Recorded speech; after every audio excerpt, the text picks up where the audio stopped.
हमने चूँकि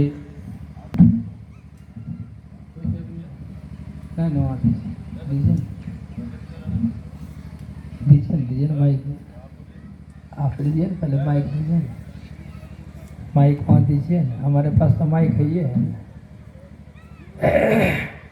देखिए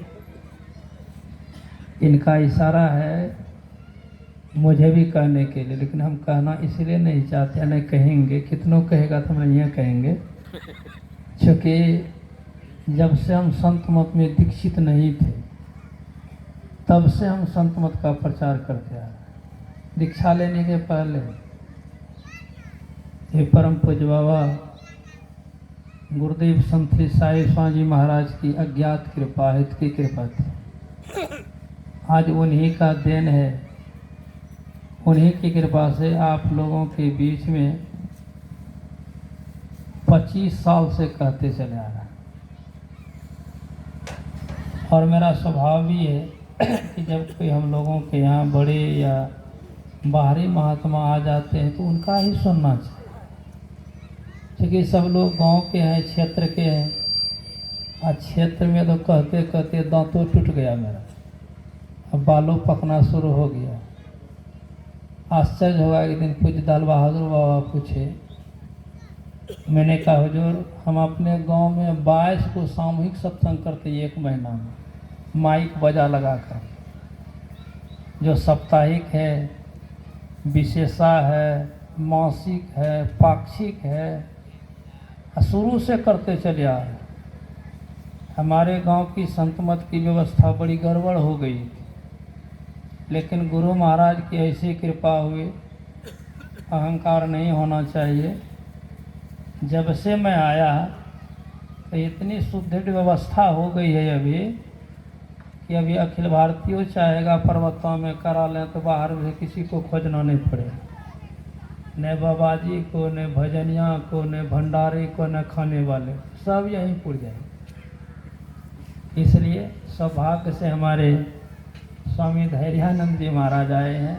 ये दिन का स्वभाव है, उच्च प्रकृति के साधु हैं, साधक हैं। जो मनियारपुर गए होंगे देखे होंगे कि ये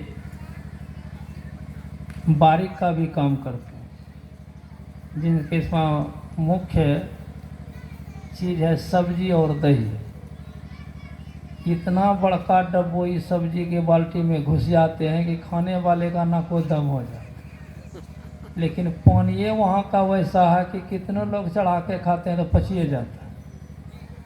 और दही, और यहाँ अभी अमृत वाणी परोसने के लिए जा रहे हैं, इसलिए इनका आग्रह है आप भी थोड़ा सा कह लीजिए, इनकी भी बात रह जाए, इसलिए मैं थोड़ा सा गुरु महाराज की पंक्ति को सुना रहा हूँ।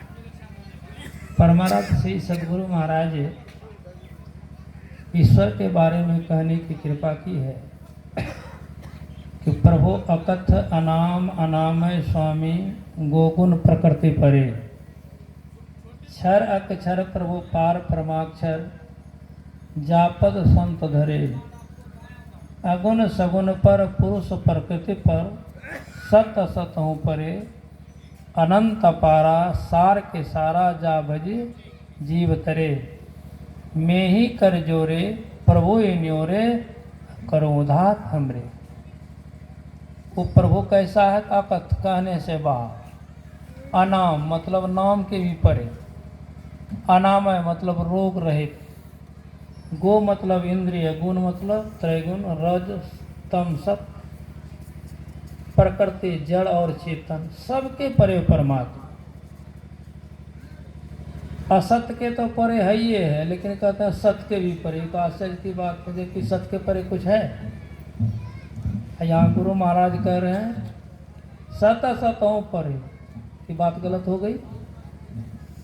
कहीं कहीं अच्छे अच्छे लोगों की बुद्धि चक्कर काटने लगती, चकरा जाती। यहाँ कहने का गुरु महाराज का आशय है, आप मानस में एक पंक्ति पढ़िएगा, आप ध्यान दीजिएगा।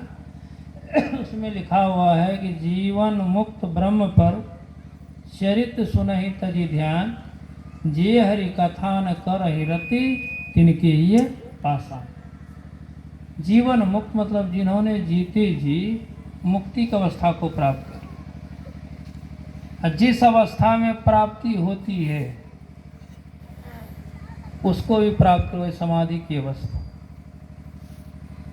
और ब्रह्म पद के आगे तक यही बात समझ में नहीं आती कि ब्रह्म के आगे कुछ है, लेकिन यहाँ इस तरह की चर्चा क्यों? ब्रह्म का दो रूप है, शब्द ब्रह्म और पर ब्रह्म। जो शब्द ब्रह्म को प्राप्त कर लिए हैं उसके आगे पर ब्रह्म है। ऐसे लोग भी समाधि की अवस्था में इसकी प्राप्ति होती है, उस समाधि को छोड़ करके सत्संग के वचन को सुनते। इसीलिए गुरु महाराज कह रहे हैं सत्य के भी परे अनंत अपारा, वो अनंत है, उसका कोई अंत ही नहीं है, अपार है, टाइम की सीमा नहीं है, सार के सारा वही सबका सार है, जिसका भजन करने से जीव का उद्धार हो।